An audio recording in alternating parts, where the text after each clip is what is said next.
নমস্কার, আমি সহেলি। সহেলির গল্পে সবাইকে ওয়েলকাম।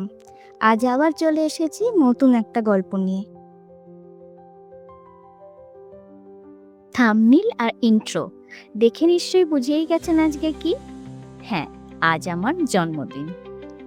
আর সকাল সকাল উঠেই দেখি মা মানে আমার শাশুড়ি মার এক হাঁড়ি পায়েস বানানো হয়ে গেছে।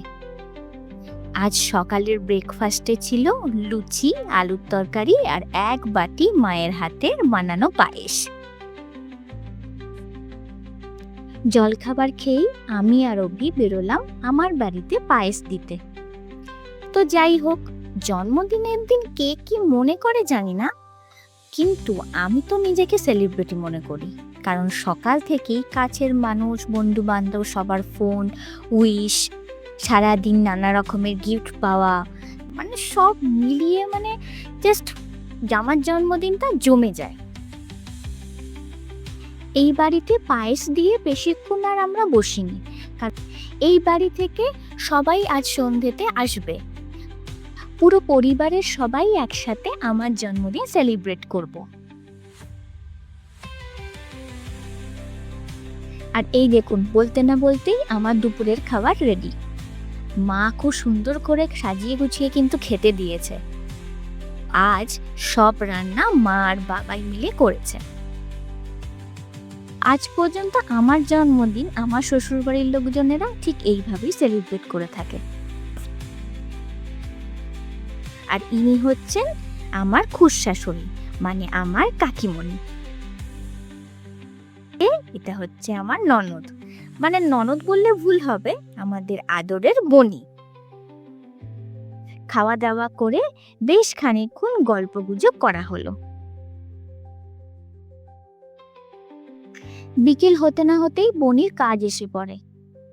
আমার ননদ একজন স্পোর্টস রিপোর্টার, তাই বাধ্য হয়ে কাকিমণি আর বনিকে চলে যেতে হবে।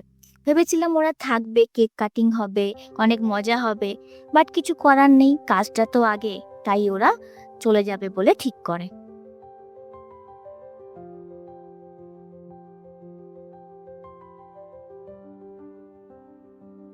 আর এই যে আমার বাড়ি থেকে সবাই এসে গেছে। সবাই মিলে বেশ খানিকক্ষণ গল্প করার পরে আমি শুরু করি গিফট পেতে। টপটা আমি পরে আছি, সেটা আমার শাশুড়ি মা দিয়েছে। আর আমার মা বাবা আমাকে টাকা দিয়ে দিয়েছে, বলেছে নিজের পছন্দ মতো কিছু কিনে নিতে।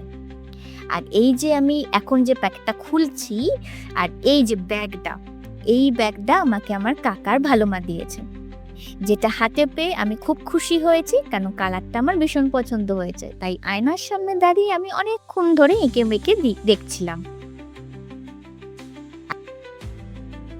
আর এই যে লেমন ইয়েলো যে কট সেটটা দেখছেন, সেটা অনলাইন থেকে কেনা, যেটা আমাকে আমার শ্বশুরমশাই মানে বাবাই গিফট করেছে। আর এই রেড যে নাইটিটা দেখছেন, সেটা আমাকে কাকিমণি দিয়েছে।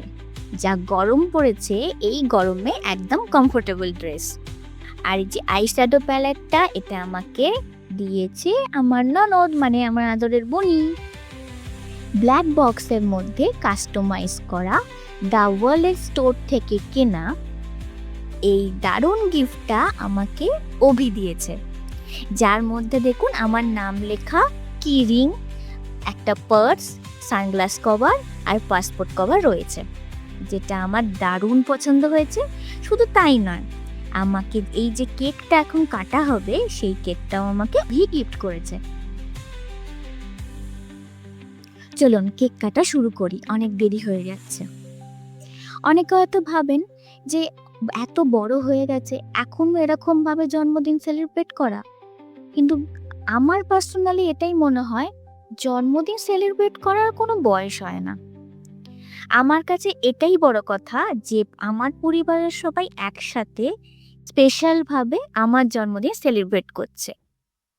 শুধু তাই নয়, জানেন তো, আমিও চেষ্টা করি এদের সবার বিশেষ দিনে, যেমন ধরুন জন্মদিন বা বিবাহবার্ষিকী, নিজের সাধ্য মতন সেলিব্রেট করার।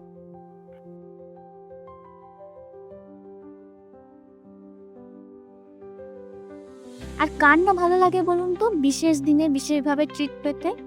এই ক্ষেত্রে আমি নিজেকে খুব লাকি মনে করি। আপনারা জানান তো, আপনাদের কাদের এরকম ভাবে জন্মদিন সেলিব্রেট হয়? দেখুন, আপনাদের সাথে কথা বলতে বলতে কেক কেটে সবাইকে খাওয়ানো হয়ে গেল। কেকটা কিন্তু দারুণ ছিল, একদম পাকা আমের টেস্ট। আমারই এক বন্ধু তমালি, তার কাছ থেকেই অভি এই কেকটা অর্ডার দিয়েছিল। দারুণ ছিল, সত্যি বলছি, কেকটা অসাধারণ ছিল খেতে।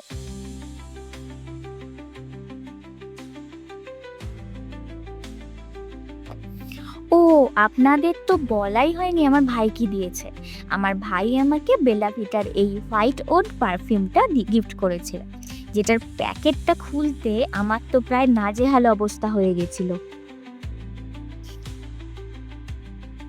অসাধারণ গন্ধ ছিল, আর আমি তো হাতে পাওয়ার সাথে সাথেই ইউজ করেছিলাম। শুধু আমি নই, অভিও ইউজ করেছিল। সত্যি দারুণ এই পারফিউমটা। বেলা ভিটার অনেক ধরনের পারফিউম আমি ইউজ করেছি, কিন্তু এই পারফিউমটা আমার ইউজ করা হয়নি।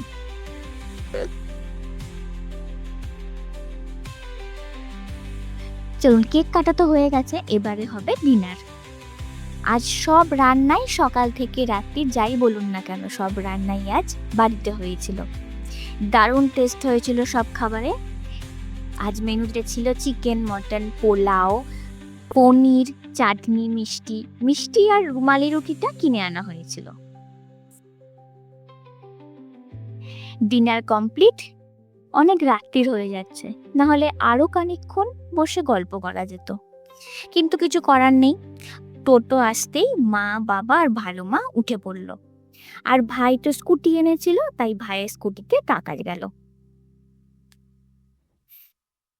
তখনও ভেবেছিলাম আমার জন্মদিনের অনুষ্ঠান এখানেই শেষ, কিন্তু পরের দিন সন্ধ্যেবেলা হলো আবার সেলিব্রেশন। আমার জন্মদিনটা যেহেতু উইকডেজে পড়েছিল, তাই এরা সবাই আমাকে বাদ দিয়ে প্ল্যান করেছিল উইকেন্ডে আবার আমার জন্মদিন সেলিব্রেট করবে। শুধু কেক নয়, কেকের সাথে আবার গিফটও পেয়েছিলাম। ক্যাডবেরি, নেল পলিশ, একটা নয়, দুটো নয়, 4-4টে নেল পলিশ আর লিপস্টিক। শুরু তো করলাম কেক কাটা, বাট কেকটা কাটার সাথে সাথেই আশেপাশে থেকে অপেক্ষা করতে না পারা আমার শুভাকাঙ্ক্ষীরা কেকের ওপরে থাকা ফুল, পাতা, ডাল নিজেরাই হাতে নিয়ে খেতে লাগলো। তো যাই হোক, তারপর আমি সবাইকে আবার এই অপটু হাতে ট্যারা ব্যাটা কেক কেটে খেতে দিলাম। জাস্ট ফাটাফাটি ছিল কেকটা। শুধু কেক কাটা নয়, এদের সবাইকে ট্রিটও দিতে হয়েছিল আবার। আচ্ছা, আপনারা কি একটা জিনিস লক্ষ্য করলেন? আমি তো এইবারের জন্মদিনে দুটো কেক কাটলাম, বাট দুটো কেকেরই ফ্লেভার কিন্তু আমের। একটা কমলা কালারের, যেটা ছিল পাকা আমের, আর এইটা হচ্ছে কাঁচা আমের, যেটা হচ্ছে গ্রিন কালারের। সিজন অনুযায়ী কিন্তু কেকটা আমার দারুণ ছিল। এবারে বলি সবার কথা। যেসব বন্ধুরা, আত্মীয় স্বজনরা এবং কাছের মানুষেরা কল করে এফবিতে, ইনস্টাগ্রামে এবং হোয়াটসঅ্যাপে আমাকে উইশ করেছিল, তাদের সবাইকে অসংখ্য ধন্যবাদ, বড়দের আমার প্রণাম। সবার অসংখ্য ভালোবাসা ও বড়দের আশীর্বাদ আমাকে অনেকটা আগামী দিনে এগোতে সাহায্য করবে।